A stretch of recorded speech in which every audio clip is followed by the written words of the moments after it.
Good morning all of you. Welcome to my channel. Myself कुसुम। बच्चों, आज हम I sound word सीखेंगे।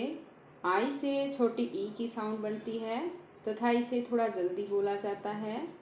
तो बच्चों, जैसा कि आप देख रहे हो कि हमारे पास आई साउंड वर्ड्स का एक चार्ट है। इसकी सहायता से ही हम आई साउंड वर्ड सीखेंगे। Let us start I sound words in English language.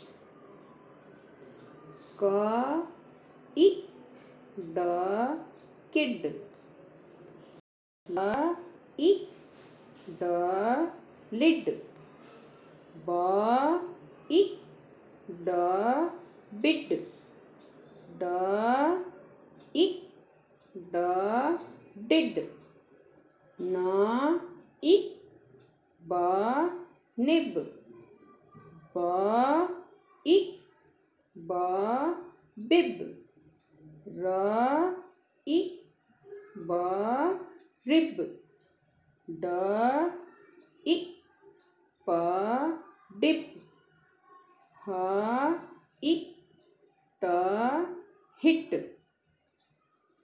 तो बच्चों, इन सभी वर्ड्स को हम दोबारा से रिपीट करते हैं। आप सब मेरे पीछे पीछे बोलेंगे। Kid, lid, bid, did,